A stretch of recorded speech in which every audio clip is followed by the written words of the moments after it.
Hello everyone, I'm Bad Pan, about who plays scary games. This is actually our first Q&A video, questions and answers. I asked you guys for questions inside our recent post, and you guys actually left a lot of amazing comment and amazing questions that I'm gonna try to answer as best as I can in this video. This video is just a friendly chat between us. So I'm gonna start reading the comments and reading the questions, and I'm gonna start from the first one. So in the first one, our friend actually said, how long have you been a game developer? I started being a game developer. I started making games from 2019, I guess, during that virus that came out. But I didn't just start it. I always wanted to be, a game dev. Not a game dev. I always wanted to make games for myself, not to upload it, just for myself. And I had that since I was a kid. If I want to tell a story, when I was a kid, I used to play Counter-Strike. In that game, you would just go on top of the bomb, press E, and it would just, a slider would complete and the bomb would get defused. But the thing is, I always wanted, some hands to show up, pull some strings, some wires, and cut the wires and stuff. And I always wanted to make a game that we could do that inside it. First, I have to say I didn't make that game, but I might actually do it in the future. Only maybe even if for myself, I have to do it. And yeah, I started that from 2019, and I used to make animations 2 years before making games. I think from 2017 and 18, I started learning Blender and used to make animations inside it. And that actually set up the base for me to start what I always wanted to do. So the next question is, I need tutorial for simulation type game inside Unity. Can you help me make it? For simulation games, it is kind of like a normal game. For example, if it is first person, you need a first person controller. You need the character controller for it. You're gonna move around and you're gonna do some stuff. And for example, cooking, you're gonna set up an inventory system for it to get the ingredients you want and place them one by one. I don't know why I cannot just make courses. Making courses seems like a heavy thing for me. I'm not talking about the time. I'm talking about the things, for example, I have to do. I want everything to be perfect. So if I'm gonna do a course, I want it to be perfect. I want to cover a lot of things, but I might just have to, not make this hard and just make a course, tell everything I know inside it. And as you guys might know, I started the course how to make a retro horror game inside Unity, and I only made one part of it, and I just left it to be there because I wanted everything to be perfect. So I went to search for it, and a lot of things happened, and I couldn't just make it. But I really want to make a course because courses have everything from the base to the finish, and these courses actually help a lot of guys I know. I'll try my best to start a course and complete it. And yeah, for simulation type of games, you can kind of watch these courses and take any parts from these courses, anything you want from this, and you can just put it in the game. For example, if you need a character controller, you can get the character controller we made inside that course or any video. I have a video on it as well, for example, and you can just put it inside your game. So for the next question, our friend said, where did you study code? School, university, home? When I started learning, it was like 2019. I was at high school and I wouldn't go to classes because of the virus. I studied the code from home. I wasn't specifically learning code. For example, I think I said it, but again I'm gonna say it. I used to start a project, and when I started the project, I would just go ahead, and if I got into a problem, for example, I didn't know how to make a first person controller, I would go inside YouTube and I would search for how to make a character controller, and I would just get those codes and try to understand them. At first I didn't understand anything. For example, I didn't understand character controller.move. What is move? What is a void? What is an integer? What is a float? I didn't know anything. I had no background of coding at first, and everything was so hard. It was just my hobby. Instead of playing games, I used to play a lot of games, and I said I played games also, and I would just make games, not just play games. And that was my mentality at that time, and I used to make games for fun, and I didn't look at it as a job, and I only started to look at it as a job I think from when I first published my game Fractured Psyche. Before that, I was making 4 years or 3 years of games, and I would just cancel them halfway. I made a lot of games, lots of games that I wanted to make, and I would just leave them halfway because I didn't think they were good enough, which is actually not a good thing because you have to publish games, and in time you're gonna get better. I know this, but I cannot convince myself to make a game that is actually not perfect in my eyes. I'm the hardest judge of myself. And when I got into university, I actually studied software engineering. Yeah, I learned a lot of things inside there as well. Not a lot, but I actually learned for loop. The for loop, you say for example, int I equal to 0, that for. My cousin actually told me a lot to, use for instead of ifs, but I didn't just use it. When I went into university, they made us use it. Making me use it actually gave me the ability to understand for loop, which actually makes things a lot lot easier. I don't know how to say it. Making 4 instead of, making, tens and hundreds of ifs. Not hundreds is a lot. Just use 4. 4 is actually very easy. It was one case on how university helped me in my journey. So the next question is how to add weapons to Unity third-person starter assets. If you want to add a weapon, for example, a sword to your game, so what you have to do is only drag and drop the sword object to your player and just parent it to its hand rig. Yeah, now when you move, it moves, and you can just add some animations. You can download from Mixamo and add it to your player, and you can just, move the sword. But if you want to make guns, you're gonna have to watch some tutorials on that. One tutorial that I personally watched when I wanted to make a shooter game was from Brackeys. You guys can actually watch it. You can just search, I think, how to make a gun, Brackeys, I think, and you can just watch that video. It covers a lot of things perfectly, and it was one of the guys who I watched when I wanted to,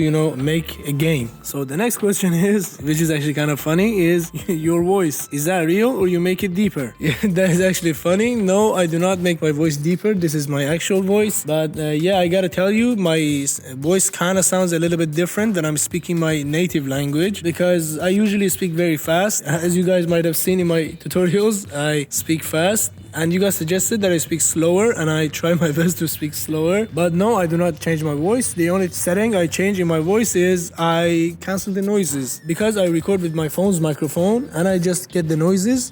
Yeah, that was it. I don't, change my voice. I don't make it deeper. This is my natural voice. I don't know what they call it. This is actually my voice. So the next question is, when starting development, which games or content creators did you take inspiration from? Also, side question, do you ever watch Danny?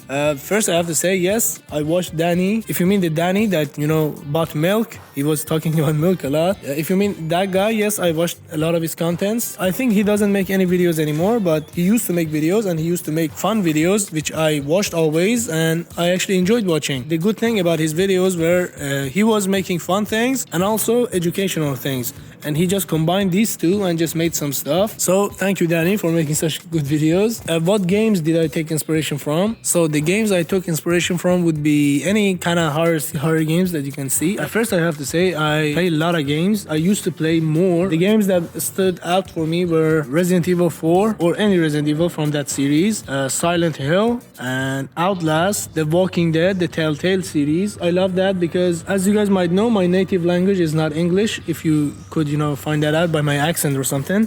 My native language is not English. I used to go to English classes, but the English classes alone are not enough for you to learn English. The game that inspired me to go and, learn English, and not just, inspire me, made me, was The Walking Dead Season 1 from Telltale Games, because the game just gave you choices, and the choices you choose would have consequences. And because of that, I would just go ahead and search for anything. I would just, if I didn't understand a sentence, I would just go inside Google Translate and I would translate it. Then I would know, for example, this word meant, for example, this. And, doing this a couple of times made me actually want to, read the game story and, read the player's dialogues and notes. And reading the notes and hearing player dialogues and trying to understand it actually made my English a little bit better. And here I am making English videos. And yeah, these were the games that inspired me. I don't know how to say it. You guys might know because everything I make is scary. And my next game is actually a scary game. It is a retro psychological horror, but I'm gonna, try some new stuff in that game. And yeah, what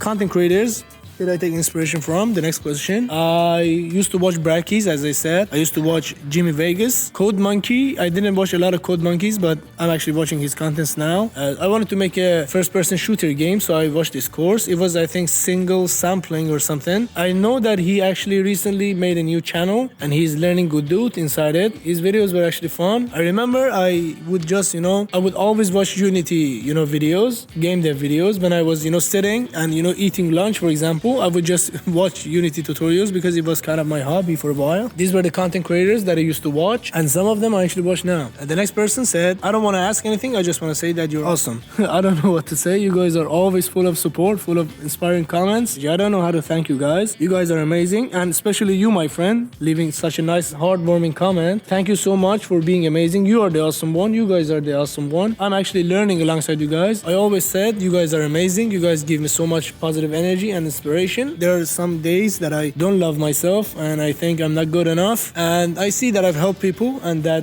gives me some comfort knowing that I've actually helped people and I could help people. So our other friend is Tech69. actually asked. He actually suggested some videos, I know, because I remember my videos saying this video was actually recommended by our dear friend with this ID, Steak69. Hope all the very best for you wherever you are. I remember this, and he actually suggested some videos before. So hello, my friend, brother. Your tutorials are genuinely great and helpful. You inspired me for game dev a lot too. I just want to know about your early days as a game dev, how you started it, and any tips for us. Good luck. Well, thank you so much for leaving such a nice comment. It is an honor for me. I'm so happy that I inspired you to start game dev, because making games is not just, making. It's not just, doing something. It is a passion that I know a lot of you guys have, like me. About my early days as a game dev, I remember starting the game dev not knowing anything, of course, as every other person who starts something. Coding was like a little bit hard for me at first, and I didn't understand anything. And because I didn't start from a base, and it is actually okay not understanding at first, everything is hard at the start. I had some experiences from before, because when I started Blender used to be hard, and after some time I would just do a lot of things and I wouldn't just need to watch some videos on it. And I knew that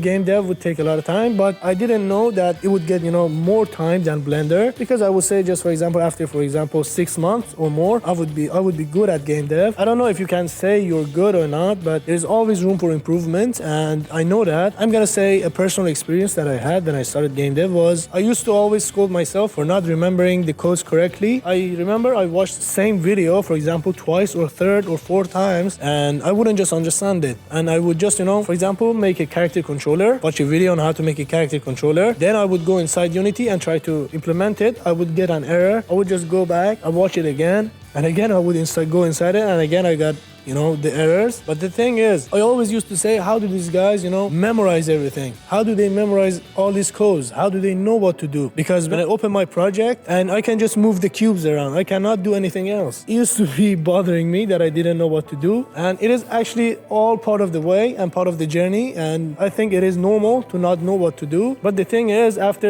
all these years, and I don't say I've been working professionally all these years. I was just making games for myself. I wasn't even pushing it to learn a lot of stuff, and because of that, I'm saying it just gets inside your head, and you don't have to try to do anything. You just have to do your work. You just have to make games, and all these experiences, they just go inside your mind, and someday you're gonna see that you're one of those guys. You just write the code out of the blue. You just write everything from your mind. You don't even have to watch videos, and when you do it again and again and again, it's just gonna go inside your head, and it's gonna make everything easier for you. But I'm gonna tell you guys, my friends, as a friend, is just not scold yourself like me. Just don't tell you're not good enough like me. I used to tell myself I'm not good enough. Maybe I'm not good enough that I don't learn stuff very fast, for example. And if you have that mentality, everything is gonna be harder for you, because if you say I cannot do it, then you cannot do it. You just have to say I can do it, and it is actually easy. It is easy. Even though it is not easy, you tell yourself this is easy and it's gonna be easy.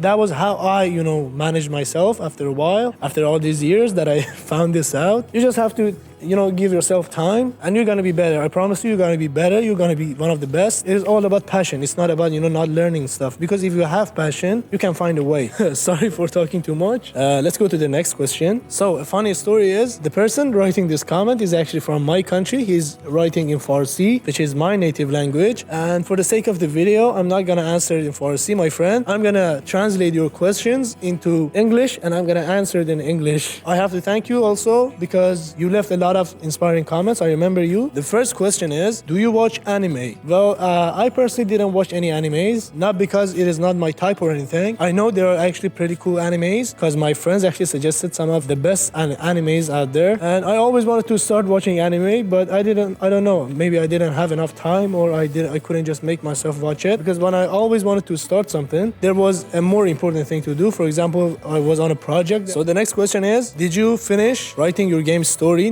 My next game. The thing is, yes, I have a base story that I've written, and I know what it's gonna be, but I'm gonna improve it as I go on, because that's how I usually make games. The third question is, when did you begin, making games? As I said a couple of minutes ago, I, started making games from 2019, and it was during that virus that came out, and it was because I had a passion for making games from when I was a kid, and yeah, that actually made me start making games. I'm happy that I started and followed what I love. The fourth question is, how many games like Fierce to Fathom have you played? If you mean the games from itch.io, you know, games like Fierce to Fathom, retro horror games, for example, PSX style, I played a lot of games. It is actually my hobby to go inside itch.io and play the games, and that was actually the reason I started making Fractured Psyche, because I actually enjoyed playing these kind of games. And I think even though their graphics are not perfect, and that is because of the style of the game.